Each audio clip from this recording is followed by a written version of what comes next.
sodako kepada fakir miskin itu 1 sodako, sedangkan sodako kepada saudara itu 2 sodako, yaitu sodako dan menyambung untuk silaturahmi. Nah, yang menjadi sedikit dilema, bagaimana kita memakai hadis ini sementara saudara kita boleh dibilang mampu sebenarnya, tapi kita ingin mengambil hadis ini sebagai acuan. Kira-kira bagaimana? Sebelum kita membahas itu, kita harus camkan ucapan Imam Syafi'i. Jadi beliau mengatakan tidak halal sedekah bagi orang yang masih kuat kerja. Berarti dari sini sedekah itu khusus untuk orang yang fakir miskin. Makanya siapa saja yang ngemis, minta-minta padahal masih bisa kerja itu haram. Karena itu masalah.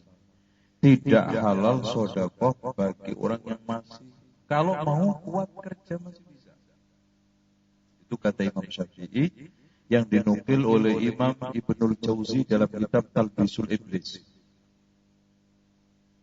Nah, oleh karena itu kalau mau dalam hal ini ya status hibah aja. Hibah itu enggak memandang kaya miskin. Kalau ke saudara. Tapi kalau mau sedekah miskin, mau saudara. Nah, maka orang itu kalau sekarang mendapatkan pilihan. Kalau ada 2 miskin, miskin saudara sama miskin orang lain, mana yang didahulukan gitu loh. Ya otomatis saudara karena sedekah dan sekaligus silaturahmi. Kalau orang lain cuma sedekah gitu. Dan kalau infak itu untuk sabilillah secara umum. Makanya sumbangan masjid namanya infak. Sumbangan untuk membela orang-orang ini infak namanya. Atau bagi-bagi sembako secara umum infak, itu infak. Jadi infak itu alokasinya lebih umum. Untuk yatim piatu, orang jompo, bangun jembatan, bangun jalan, kalau seandainya itu infak statusnya. Bangun masjid, sumur, gali sumur untuk kepentingan orang umum itu infak. Itu. Nah, kalau sedekah khusus orang miskin. Nah, kalau zakat ya khusus harta wajib yang dikeluarkan untuk asnaf 8 itu kan gitu. Itu bedanya kalau kita ingin bedakan zakat, infak, sedekah. Itu bedanya. Kalau zakat untuk 8 asnaf yang wajib dikeluarkan dari harta yang sudah sampai 1 nisab. Kalau sedekah khusus fakir miskin. Kalau infak untuk kepentingan sabilillah secara umum.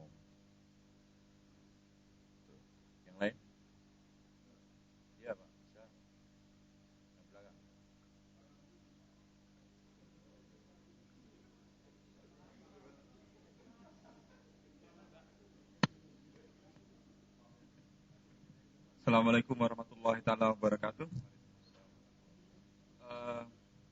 Kalau tidak salah, mungkin seingat saya juga mau nanyakan daripada status hadisnya ini. Ada yang mengatakan janganlah meminta kepada manusia, maka kita akan mendapatkan surga. Apa maksud pertama daripada hadis ini? Apakah sahih? Bagaimana status daripada hadis ini? Dan kemudian yang kedua penjelasan daripada hadis ini. Terima kasih. Baik, itu hadis sahih, saya juga sudah takhrij di kitab saya Mencari Kunci Rezeki yang Hilang. Mencari kunci rezeki yang hilang. Bunyi hadisnya itu begini.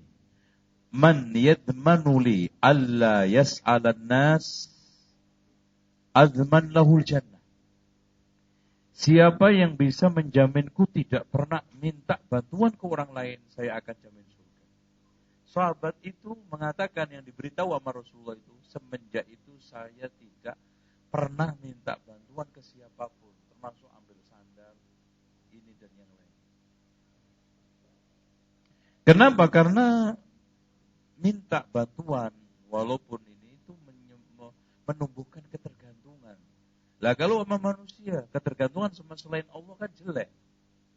Makanya di sini rahasianya sampai kenapa kita nggak boleh minta ruqyah sama orang lain itu masalahnya. Ketergantungan sama makhluk membuahkan apa? minimal lemah tawakal kalau nggak syirik. Makanya kelebihan orang yang masuk surga tanpa hisab itu kan gitu. Humul ladina la yastarkun. Nah kan gitu. Wala yatatayyarun wala yaktawun wa ala rabbihim yatawakkalun. Nah itu kan. Makanya sampai Rasulullah mengatakan la tazalul mas'alatu bi ahadikum hatta yalqallaha ta'ala wa laysa fi wajhi muzzatul lahmin. Tidaklah sifat minta-minta itu ada pada orang, maka dia ketemu Allah, di mukanya tidak ada dagingnya. Karena air mukanya udah habis. Tertumpahkan di muka orang dengan mengandung terus. Makanya kalau bisa jangan sampai minta apapun. Kalau dibantu orang karena datang. Seperti karena diruqyah orang karena datang, tapi bukan minta. Diruqyah orang boleh, tapi tanpa minta. Dikasih orang boleh tanpa minta. Gitu.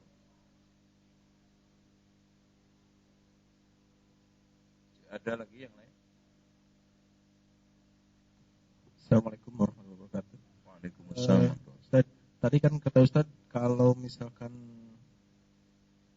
kita mampu dan hak-hak harta kita sudah kita laksanakan, misalkan untuk infak, untuk zakat, untuk sedekah segala macam, kita boleh menggunakan atau misalkan membeli barang yang mewah atau apa, tapi itu batasan itu gimana, Ustaz? Batasan kita Batasannya kemarin saya katakan butuh enggak, itu loh.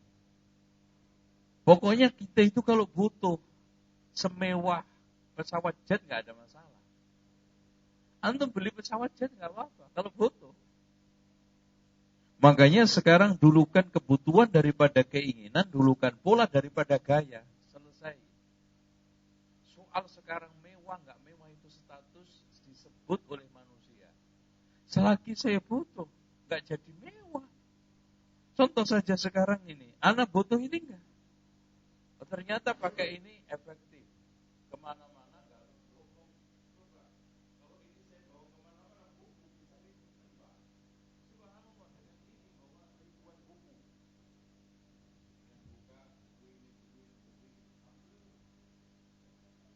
Selama dagangan bukan buka, istilah berarti macam-macam. Butuh. Nah, walaupun bagi orang mahal bukan lazim. Ngapain beli?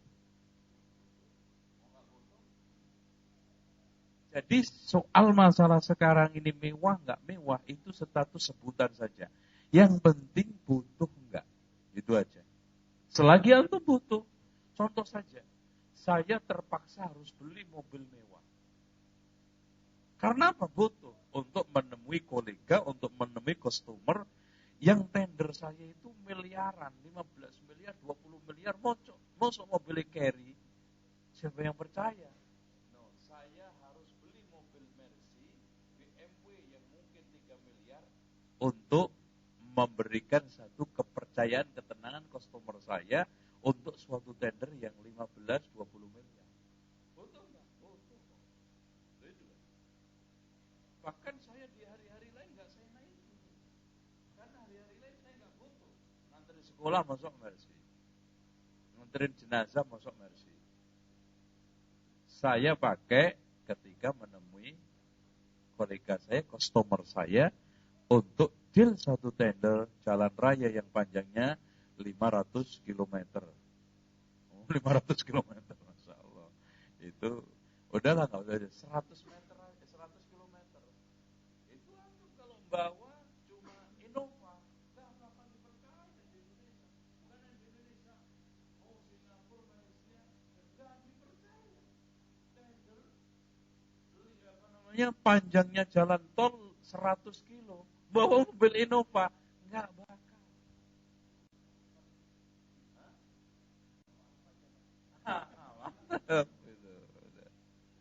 Ini mau mancing itu. Tapi Ustaz, kalau misalkan kayak pakaian atau sesuatu yang pakaian atau aksesoris tas atau apa gitu Itu kan bisa jadi 1, 2, 3 gitu. Itu gimana itu? Sebetulnya lagi-lagi tadi itu kita yang bisa ngukur. Kita butuh nggak? Contoh saja, ya, ada sebagian masya Allah orang Indonesia yang salah satu dokter sabuknya 250 juta. Sabuk perlu nggak? Yang penting sabuk supaya apa? Celana nggak jatuh.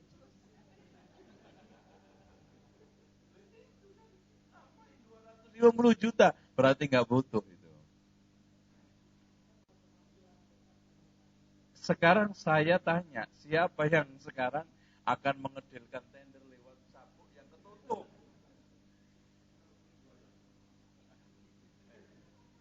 Kecuali itu sabuknya bisa mendatangkan uang gitu loh. Itu jimat berarti kan? Jadi ada Pak, hal-hal yang sifatnya mahal memang menentukan. Tapi ini, ya, intinya sekarang kita butuh enggak, itu pola hidup atau gaya hidup. Kalau hanya sekedar gaya, perasaan berarti, jangan dilanjutin. Karena di samping mubadzir itu hanya kita dimakan oleh apa? Oleh kebutuhan semua. Semua Pak. Perasaan kalau sekarang pakai kacamata harganya 5 juta, wah keren.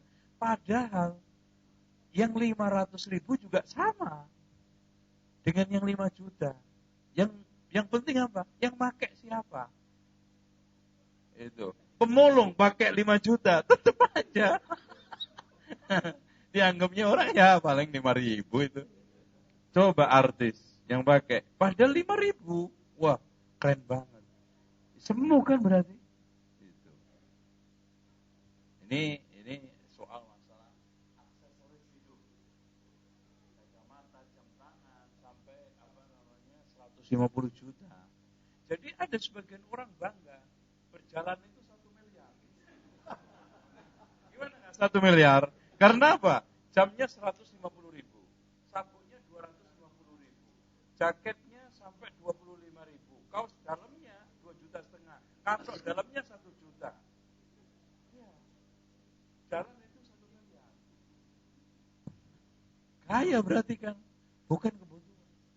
Nggak ada orang gara-gara itu nggak ada, gaya aja.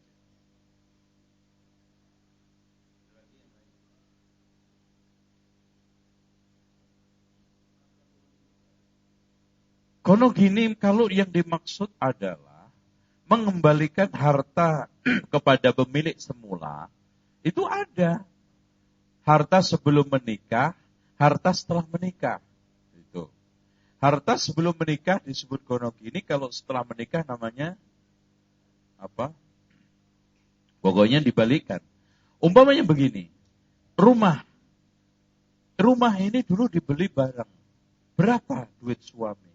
Berapa duit istri? Itu aja, diprosentase. Kalau sekarang nggak bisa dipisah, umpamanya usaha kelontong. Suami cuman urun buka toko, nutup toko. Udah, sekarang islah aja. Kira-kira suami buka toko dikasih upah berapa, nutup toko dikasih upah berapa, dikali 15 tahun. Itu kan. Karena suaminya cuman buka nutup toko. Subhanallah. Kasihan deh. Ya. Ada lagi suaminya ternyata ada tambahan lagi. Loh, saya kan juga suka belanja ke pasar. Udah, kita anggap bukan ngojek. Kita hitung. Kira-kira kalau saya bayar tukang ojek ngambil barang ke pasar berapa? Kali 15 tahun. Dikasih dari hasil lontong sekian. Itu namanya gono gini. Tapi kalau gono gini versi adat alias versi artis yang penting dibelah jadi 2. Mau sekarang yang banyak dapat istri atau suami yang penting pecah jadi 2. Ini nggak benar, ini zolim. Karena gono gini itu mengembalikan harta kepada pemilik aslinya setelah terjadi perceraian. Kalau mati namanya warisan. Warisan juga harus digono gini. Kenapa? Karena pada dasarnya yang dibagi warisan itu yang hartanya siapa? Yang mati. Yang hidup kok dibagi. Namanya bukan warisan. Oh yang mati istri, ya hartanya si istri berapa? Nggak ada, yang ada yang dibagi. Suami mati, punya duit berapa? 5 miliar, bagi. Itu. Kalau nyampur, nah itu loh digonogin, maksudnya dipilah. Harta suami sekian, istri sekian. Kalau nyampur tadi, prosentase. Rumah dulu dibeli, harga 100 juta. Istri 40 juta, suami 60 juta. Berarti 60-40%. Dari harga sekarang, mungkin dijual sudah 1 miliar. Dulu 100 juta. Sekarang dijual 100 miliar. Udah 400 juta istri, 600 juta suami. Berarti kalau mati suaminya, yang dibagi 600 juta. 400 kasih istri. Itu caranya. Kalau mati. Kalau cerai,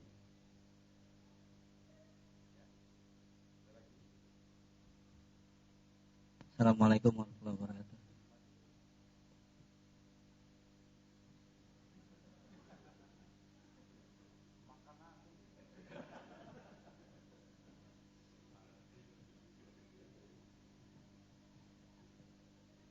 Mau tanya Ustaz, tadi tentang infak sedekah, misalkan kita ingin memberikan sesuatu, ada satu saudara, satu lagi orang yang berilmu, ilmu agama, tapi kedua-duanya ini sama tidak mampu.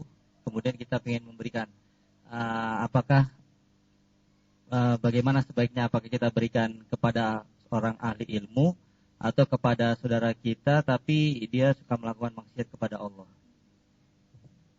katanya Imam Mubarak, Abdullah ibnu Mubarak, sebagaimana dinukil oleh Imam Al-Ghazali dan juga saya jelaskan di kitab saya Mencari Kunci Rezeki yang Hilang, langkah yang ke-12 atau 11, di antaranya adalah memberikan nafkah ahlul ilm. Kata beliau, dalam masalah infak sedekah tidak pernah saya berikan kecuali ahlul ilm. Karena kata beliau apa? Membikin mereka konsentrasi, menjaga agama Allah, mencari ilmu lebih baik daripada mereka pecah pikirannya. Itu kata Abdullah ibnu Mubarak. Karena pernah ada orang yang ngeluh ke Rasulullah, ya Rasulullah, adik saya ini bikin saya susah. Saya yang kerja terus, dia cari ilmu terus ke tempat Rasulullah. Enak dia, susah saya. Apa kata Rasulullah? Barangkali kamu dikasih rezeki Allah berkat ngasih biaya hidup dia. Loh, kan gitu.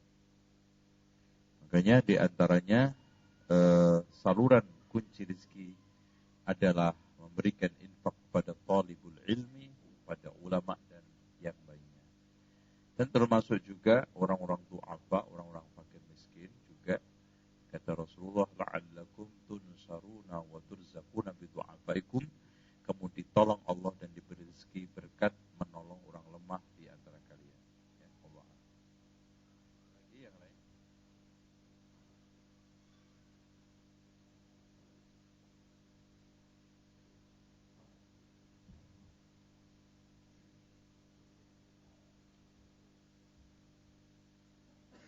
Kembali ke masalah zakat lagi, Pak Ustadz.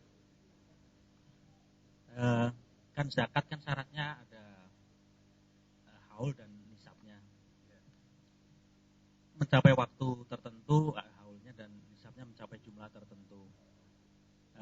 Apakah ini menjadi rukun, Pak Ustadz? Artinya kadang-kadang kita nggak terlalu menghitungnya ini, tapi kita tetap mengeluarkan zakat secara bulanan rutin karena kita kita menganut zakat profesi. Dan mungkin pandangan Pak Ustadz bagaimana? Apakah memang ada zakat profesi itu langsung kita keluarkan tiap bulan tanpa kita benar-benar menghitungnya secara jelimet? Oh, setelah 1 tahun sampai berapa? Pokoknya kita hitungkan secara general saja, kebutuhan pokok dalam sebulan sekian, sisa sekian, berarti diambil 2,5% dari itu. Gitu. Daripada nanti kalau kita tetap pakai prinsip haul dan nisab itu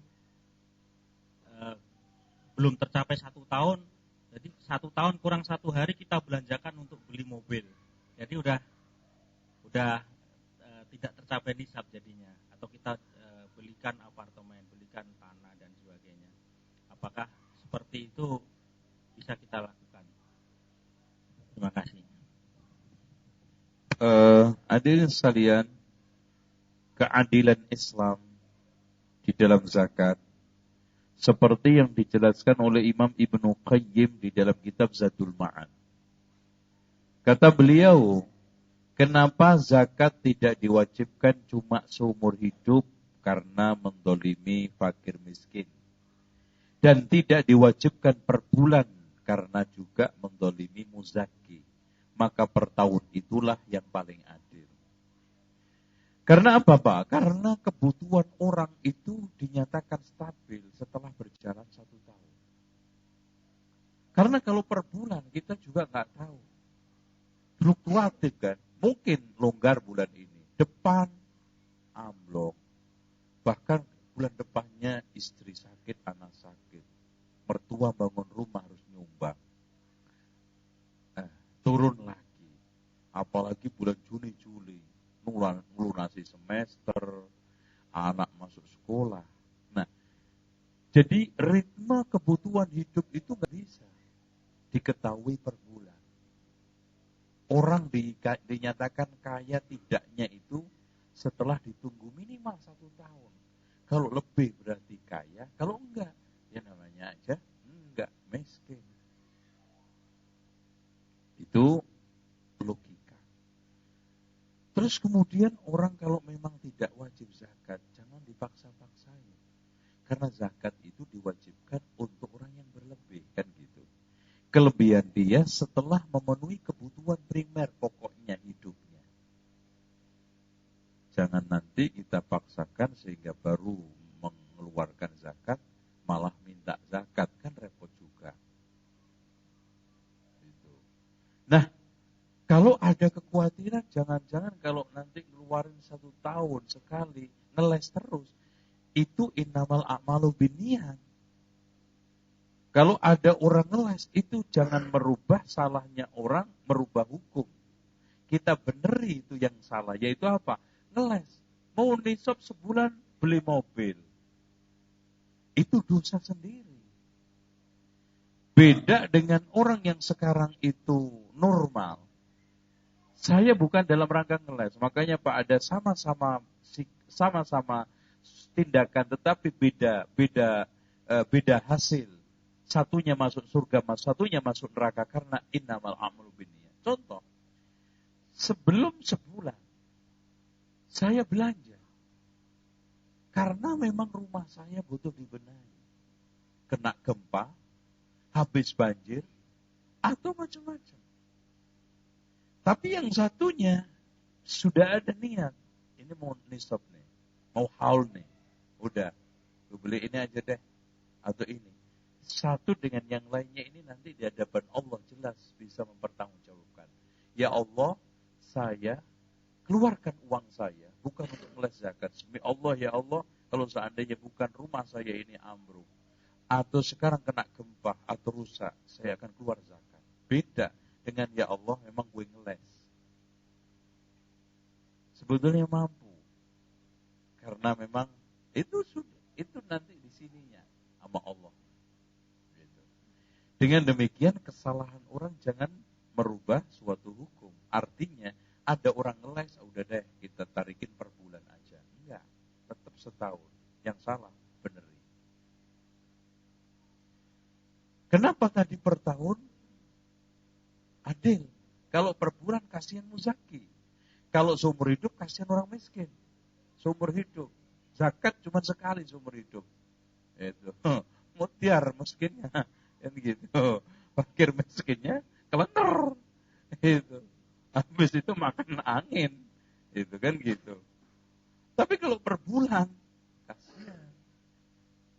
Karena ritme kebutuhan hidup itu kita tidak bisa prediksi per bulan. Fluktuatif, naik turun. Nah, baru ketahuan orang itu berlebih atau enggak setelah jalan 1 tahun. Oh, sisa ternyata. Udah keluarin. Enggak sisa, ya sudah. Terus kalau begitu enggak zakat-zakat, siapa bilang? Ya, kalau duitnya banyak pasti zakat. Gitu. Nah, sekarang bagaimana menyadarkan orang untuk terus mengeluarkan zakat, itulah yang paling penting. Ya kalau sekarang orang punya perusahaan, sini hasil daripada keuntungannya sampai 15 juta dolar. Ya masa nggak ngeluarin zakat kalau muslim yang baik? Itu kesadaran itu yang perlu kita tumbuhkan. Bukan zakat kerucuk-kerucuk kecil-kecil tadi itu yang kita setengah paksakan. Bahkan kadang main potong. Bahkan saya katakan Pak, ada orang yang gajinya di Indonesia 5 juta, bukan 5 juta, 10 juta nggak wajib zakat, loh kan aneh loh. Dan orang yang gajinya 3 juta wajib zakat. Nah, gimana ceritanya? Ada orang yang gajinya cuma 3 juta, bujangan, orang tuanya kaya raya, anaknya cuma 1, pulsa aja dibeli nama orang tuanya. Itu 3 juta ngendon di rekening, wajib. Ada orang yang gajinya 10 juta, istrinya 3, anaknya 21. Nah, berarti di sini memandang semata-mata nominal, nggak bisa. Zakat bukan dasarnya nominal, kemampuan. Makanya ketika para ulama mendefinisikan fakir miskin apa? Kemampuan kan? Miskin ialah orang yang pemasukannya dan pengeluarannya lebih besar dari pemasukannya. Nah ini tuh. Fakir ialah orang yang tidak sama sekali punya pemasukan. Berarti dasarnya adalah kebutuhan. Karena soal masalah status miskin per negara, per daerah beda. Contoh aja sekarang. Di sini orang punya gaji sebulan 25. Mungkin miskin 25 juta sebulan. Kontraktor aja sudah nggak kena. Di Indonesia, subhanallah, cukup istri 2. Nah, umpama. Itu. Dan kepanasan ya Bu ya. Ya namanya aja contoh. Itu. Ini soal.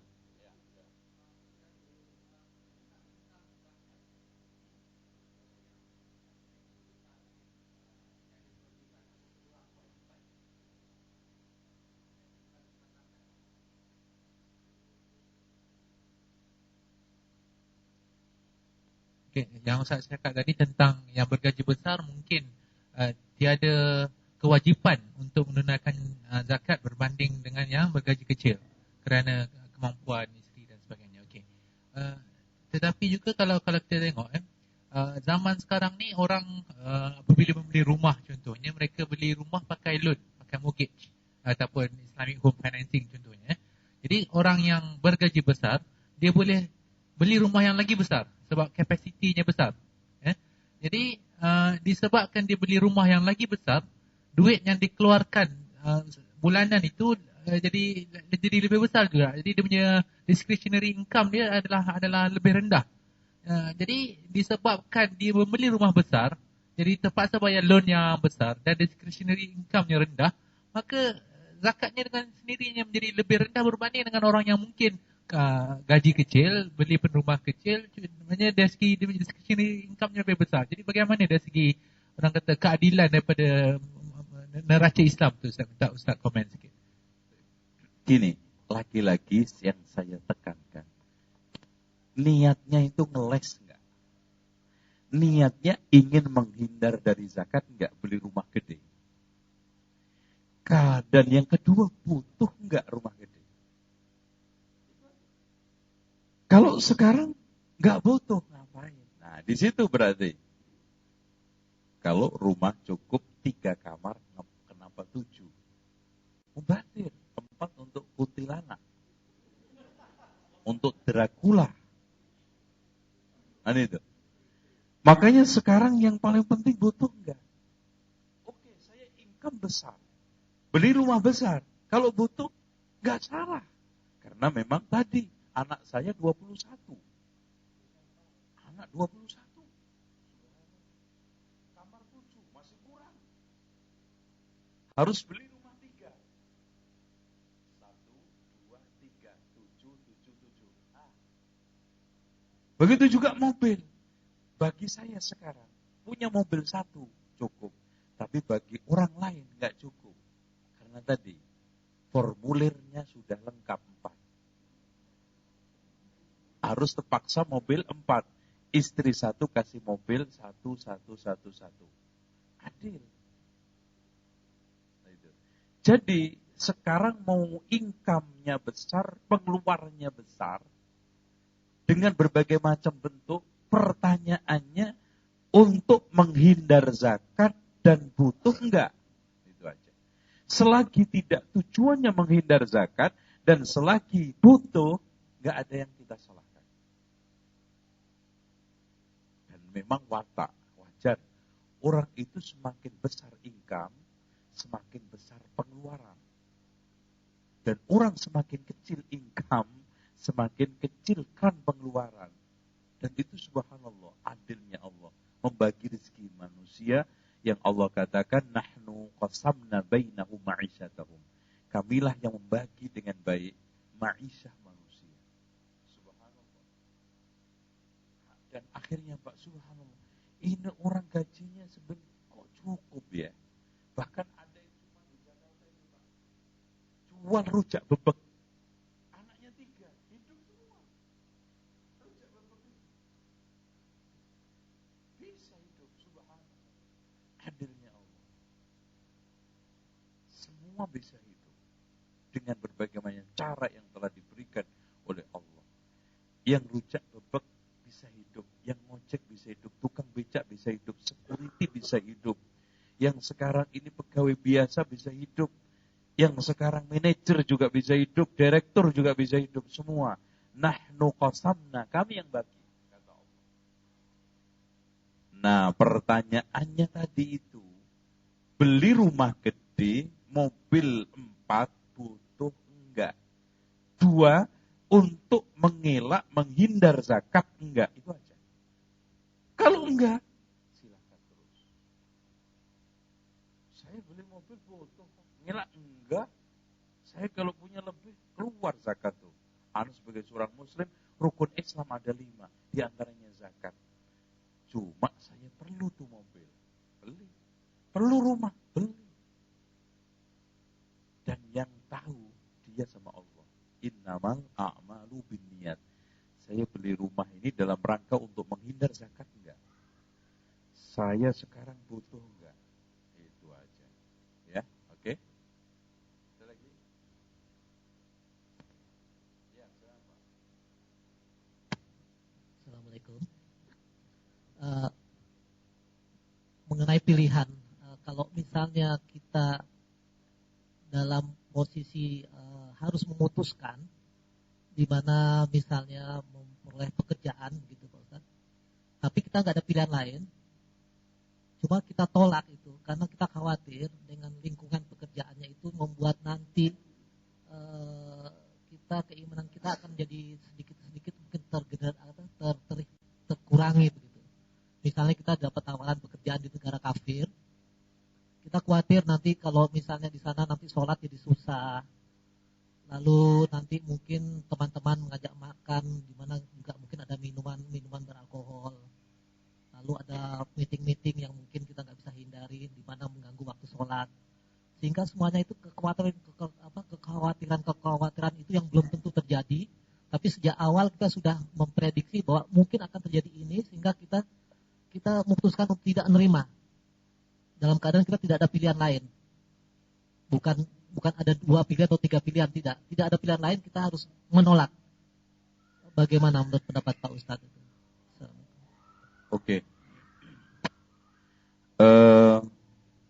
Perlu diketahui soal mempertimbangkan maslahat dan madarat, untung rugi langkah, memang yang paling berhak adalah pelakunya. Karena apa? Karena kemampuan orang beda-beda. Ada orang yang mampu tinggal di Amerika, ada yang nggak mampu. Ada orang yang bisa menjadi DPR, ada yang nggak bisa, nggak mampu. Ada orang yang tahan godaan wanita, ada yang enggak. Ada orang yang tahan suap kecil, tapi gede enggak.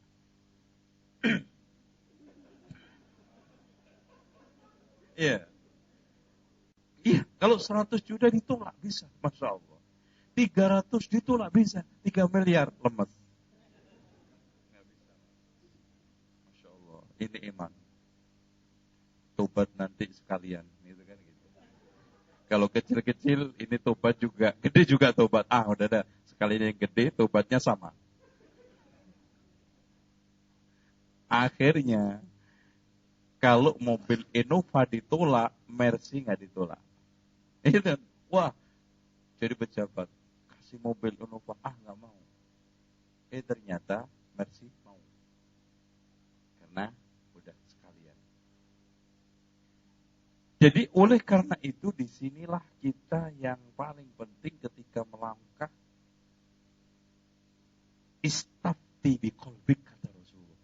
Minta fatwa sama hati antum. Karena pada akhirnya yang mengambil resiko itu saya. Yang mengatakan bisa atau tidak paling berhak saya. Orang lain mungkin bisa, saya nggak bisa. Oke, deal. Nah, sekarang Bapak tinggal di Amerika dan tidaknya, itu jelas berbeda dengan saya. Berbeda dengan Bapak, berbeda dengan saya. Tapi intinya, kalau kita disuruh milih secara umum, di Oman apa Amerika, Oman. Karena maslahat secara zahir, bukan person per person, itu jelas nampak. Karena siapapun yang tinggal tidak bisa mensyiarkan agamanya, itu dosa. Syiar yang paling utama Jum'ah sama jamaah. Itu aja. Makanya kalau kita disuruh milih gaji kecil di Oman, gaji gede di Amerika, ya di sini. Beda-bedanya seperti kerobokannya sekedar nonjol dikit. Itu gedean, itu cuman ketipu kita. Makanya pilihan-pilihan hidup itu hanya kerobok, Pak. Ada yang agak lebar, tapi tipisnya terkurangi. Ada yang agak sekarang tebel, tapi lebarnya terkurangi kan gitu. Itu cara pandang kita aja mandang kerupuk itu dari mana? Apakah dari sebelahnya, apa dari pinggirnya? Itu aja. Tuh. Hidup itu kayak kerupuk. Iya. Antum sekarang contoh ini. Antum pandang dari sini apa dari sini? Wah, ini bagus nih, tebel. Tapi di sini tipis, ciut. Gitu. Makanya seperti itu. Dan bagian daripada warok, menghindar dari sesuatu yang tidak berbahaya, takut bahaya. Itu warok. Enggak bahaya, tapi takut. Itu warok. Halal, tapi takut saya. Dengan perkara halal ini saya akan tergoda. Umpamanya bagi sebagian orang, olahraga adalah halal.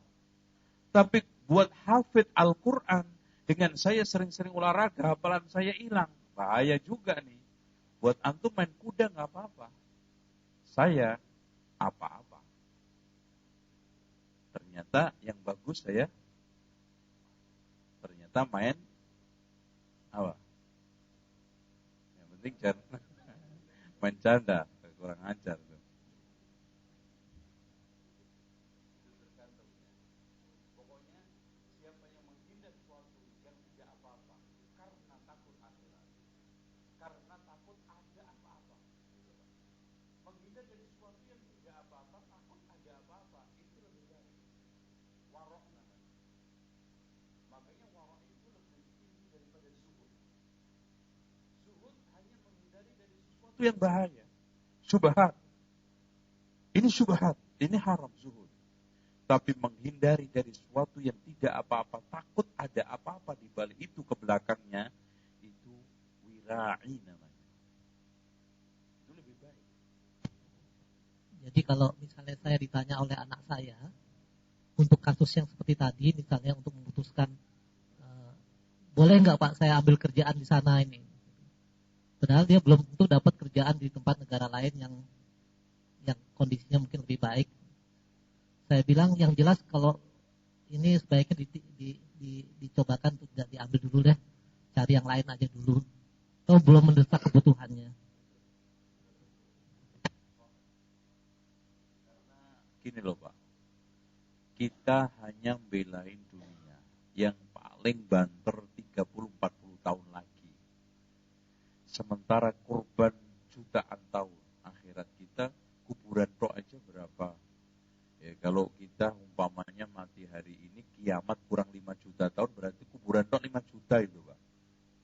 Oh itu kan mateng repot itu kan gitu. 5 juta itu gebuki malaikat ya. Bapak belum 5 juta, Pak.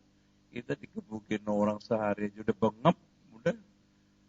Nah, ini apa iya otak jalan cerdas 30 ngurbanin sekian, Masya Allah.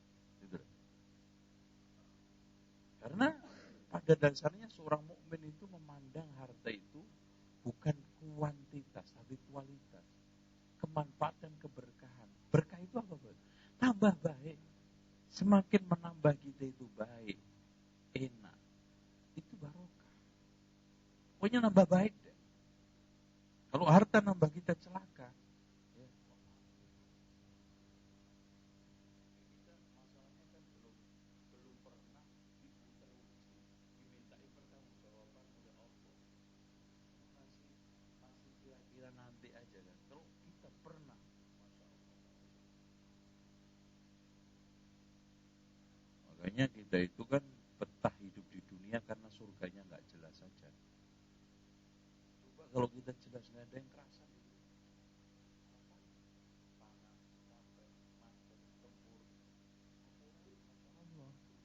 Makanya betah di sini karena belum jelas surganya.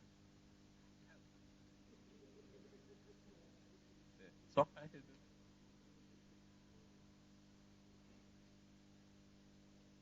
Silakan lagi.